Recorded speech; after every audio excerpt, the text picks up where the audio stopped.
Hey, what's going on, guys? It's Jordan here with another Warhammer Total War online commentary. In this particular battle, I'll be playing Bretonnia, and I'm going to be facing off against an Empire opponent. So it looks like my opponent has actually chosen to contest the skies. So it's a very tough situation for Empire because King Lewin, especially when you guys, if you guys go ahead and take a look here, and then we take a look down at the buff. I don't know if we can actually see it here, but yes, there it is. The Sword of Couronne. So it gives minus 15 armor and minus 36 melee defense. So in those really tight kind of Air Force battles between paladins and generals of the Empire and Empire captains, this is such a huge game changer. So just something to consider, guys. So quick look at my army here. I have a mixture of men-at-arms with polearms, and then I also only had 600 left in the initial spend, so I just got some spearmen as well. But thankfully, all of these troops do have charge defense against all, but he didn't bring cav, but still greatswords do have a bit of a charge bonus, so it will negate that and will be helpful in that respect. And then also the men-at-arms with polearms have armor piercing, so it's good against Empire leadership, it's good against greatswords, and most Empire troops for that matter. So we have peasant bowmen back here, which are a very, very good cost-effective missile unit. They're going to do pretty well against crossbowmen, and actually, let's take a look. So crossbowmen have a range of 160 to 160 here, so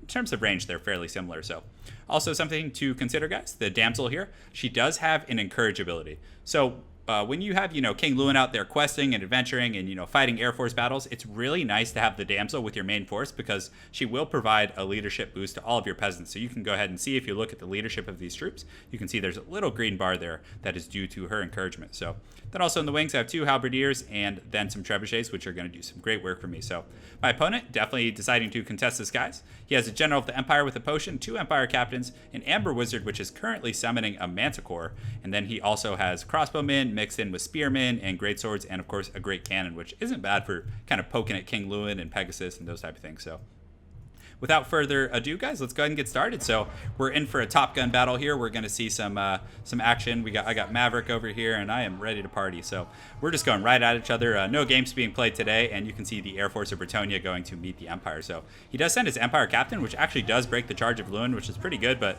thankfully, I was able to repath him and will get that charge bonus. So you guys can see immediately I use the Sword of Couronne, and then that just makes his units so much weaker. And you can see his General of the Empire just taking massive initial shock damage. And I also use the Curse of the Midnight Wind to further lower their armor and melee attack. So as far as the melee attack of my opponent's troops, it's very, very low in this initial engagement. And you can see the General of the Empire is basically just kind of put down just very, very aggressively. And he is going to flee, but I didn't have the kind of ability to chase after him. He's still a pretty quick unit.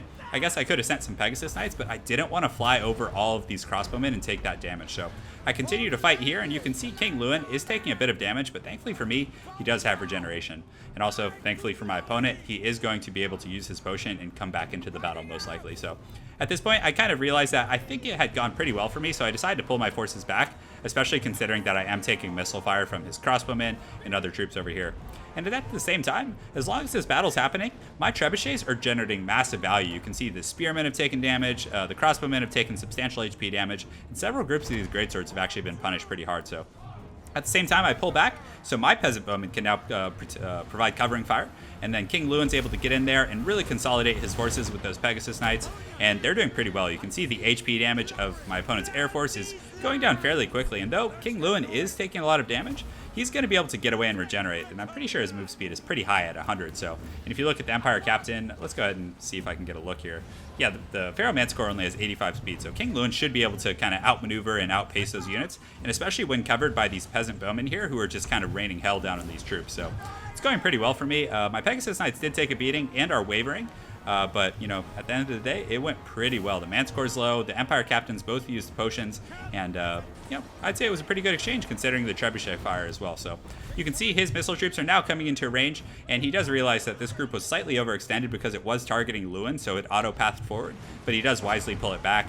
And now it's kind of time to just trade blows. His cannon is continuing to target my trebuchets, but I think it would have been a little more cost-effective to perhaps target my paladins and those type of troops, but you can see his lord here is indeed coming for Lewin. They're going to collide in the skies, but I do pull back my Pegasus Knights with their 110 move speed to help out. So King Lewin and the General of the Empire are having a clash of kings here, and King Lewin's very low, but you guys got to take into account how truly strong he is. He is just such an excellent duelist. Though they both have 450 weapon strength, Lewin does have that perpetual regeneration, which is slightly deceiving when you look at his HP because he is constantly regenerating. So the Pegasus Knights are able to kind of square that battle there, and the Peasant Bowmen are also able to provide some good fire, which whittles down the HP of the General of the Empire. And then the Pegasus Knights, Let's go ahead and take a look at the speed. So he has 90 speed to the 110 of the Pegasus Knight. So unfortunately for him, he is not able to get away, and he goes down in a very dramatic fashion. So he's continuing to chase with the Empire Captains, very desperate to finish off Lewin. But again, I would do the exact same thing. And you can see he breaks due to the Peasant Bowman fire, and this guy is going to get enveloped by these Pegasus Knights now, which is a pretty ideal situation. At the same time, my opponent does land his Manticore here, which is doing a pretty good job, and these poor peasants do not have much of a chance against this foul beast. But the Halberdiers quickly recognize the threat. Well, not as quick as these guys would have liked, but they're going to come over and help out, and as soon as he takes off, you can see the peasants get back to their regular duties. So the Goon Squad here is continuing to fight the Paladin. I think there's a Paladin here. Yeah, there's a Paladin, some Pegasus Knights, so they're able to overpower that Empire Captain, so I was very happy about that. And he does have a Shaken Empire Captain here as well. So right now with Lewin, I'm just running around. You can see his HP is around 600 and continuing to rise, so my goal was to just kind of make sure he got up to upwards of 1,000 before re-engaging him. So right now, the main battle is engaging, and thankfully the charge bonus of these guys will kind of soften the blow of these greatswords here. And these guys are armor-piercing too, with, I believe, 42 melee defense. So they're going to be pretty resilient against the armor-piercing greatswords here. So the battle's going. You can see the Peasant Bowmen returning fire against the crossbowmen, who are also continuing to take trebuchet fire. So it's a pretty good situation for me. Although I do have some weak points in my line, if you guys take a look. I do have some traditional spearmen somewhere here. I'm trying to remember where I put them. But yeah, right here. So those guys are they're gonna take morale hits pretty fast, but despite those circumstances, they are still steady.